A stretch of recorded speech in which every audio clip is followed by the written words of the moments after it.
제가 항상 강조하던 유튜브에서 가장 중요한 것 바로 썸네일이죠. 이 썸네일의 중요성은 누구보다 유튜브가 가장 잘 알고 있습니다. 왜냐하면 썸네일을 보고 시청자가 시청을 결정하기 때문입니다. 시청을 하지 않으면 아무리 잘 만든 영상이라도 노출이 되지 않으니까요. 저는 작년 10월에 미리 알았는데요. 전 세계 모든 구글 전문가들이 런던에서 모였던 PS23 런던이었습니다. 그리고 올해 초 여러 곳의 매체를 통해 이 기능이 테스트되고 있고 올해 상반기 출시 예정이라는 기사도 나왔었죠. 자, 그럼 오늘은 썸네일 3장을 올리는 이름하여 썸네일 A/B 테스트에 대해서 3가지로 나눠 알아보겠습니다. 그럼 유튜브 연속 출발합니다.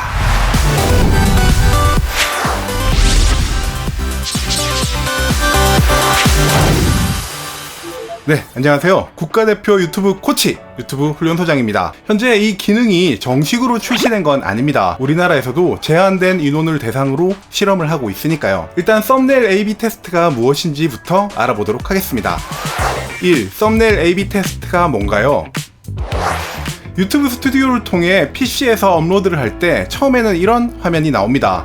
동영상 세부 정보, 이름하여 메타데이터를 작성하는 곳이죠. 여기서는 제목과 설명 아래에 이렇게 썸네일 항목이 있는데요. 기존까지는 여기 썸네일 항목이 하나의 이미지만 올릴 수 있었습니다. 그것도 이렇게 전화번호 인증을 한 중급 인증 사용자에게만 열린 기능이죠. 자, 바뀐 기능을 보면 본래 있던 이미지를 업로드하는 것, 그리고 썸네일을 지정하지 않으면 유튜브 알고리즘이 자동으로 썸네일을 맞춰주는 기능, 그리고 이제 이렇게 새롭게 추가된 테스트 및 비교 항목이 추가되었습니다. 테스트 및 비교 항목을 누르면 이렇게 최대 3개의 이미지를 업로드할 수 있는 메뉴가 나오는데요. 여기서 A, B, C 이렇게 3개의 썸네일을 업로드하면 끝입니다. 자, 그럼 왜 이렇게 영상 하나의 썸네일을 3개나 올려야 되냐고요? 이 썸네일 3개가 의미하는 것, 이렇게 썸네일을 3장 선택해서 업로드를 하게 되면 유튜브 알고리즘이 어떤 썸네일이 가장 시청자들의 클릭률을 높였는지 각각 노출되며 테스트를 하게 됩니다. 실적이 더 좋은 썸네일이 우선적으로 노출되겠죠. 최대 2주가 지난 다음에는 유튜브 스튜디오에서 그 결과를 확인할 수 있습니다. 그리고 가장 실적이 좋은 썸네일이 자동 선택되어서 이렇게 업데이트 되면서 그 영상의 메인 썸네일이 되는 거죠. 물론 유튜브가 선택한 썸네일 말고 다른 썸네일을 선택하려면 직접 변경도 가능합니다. 자, 그럼 이렇게 썸네일 3개가 돌아간다면 우리는 어떻게 하는 게 좋을까요? 3. 썸네일 A/B 테스트로 초반 조회수 돌파하기.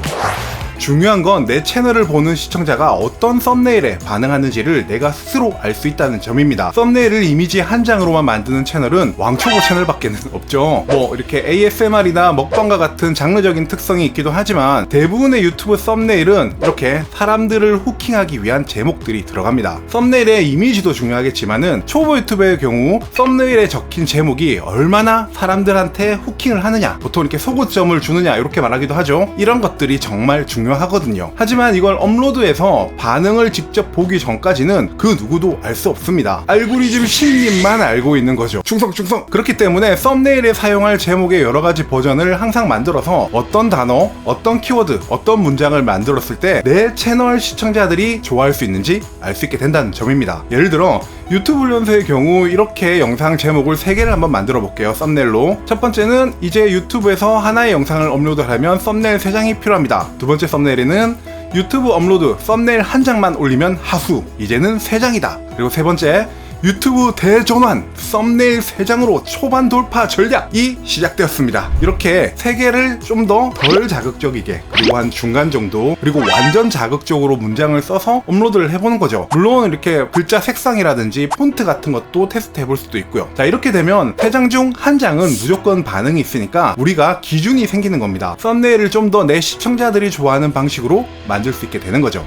You are watching YouTube Training Center now. 정리하겠습니다. 저는 이 기능이 열리기 직전부터 썸네일과 제목의 중요성을 지속적으로 이야기를 했습니다. 특히 유튜브 훈련소 클래스를 들으신 분들은 더욱더 잘 아실 거라고 생각합니다. 그렇기 때문에 크리에이터가 좀 더 시청자들에게 노출되기 위한 여러 기능들이 유튜브를 통해서도 이렇게 계속 출시되고 있는 거고요. 이렇게 3개의 썸네일, 그리고 썸네일에 넣어야 할 후킹할 수 있는 영상 제목의 필요성이 앞으로는 좀 더 커질 거라고 생각합니다. 저는 올해 초 3개월간 시금을 전폐하면서 훈련소 영상도 하나도 안 올리고 하나의 프로젝트에 착수했습니다. 유튜브에서 통하는 제목에는 어떤 단어가 들어갈까 라는 거에서 출발했죠. 그 결과 예시문 한 500개를 뽑아서 이거를 목록으로 만들었습니다. 그리고 가장 중요한 단어, 호킹할 수 있는 카피라이팅 키워드 이런 것들도 뽑았고요. 왜요? 제가 필요해서요. 저만 보려고요. 맨날 제목 고민하기가 너무 귀찮아.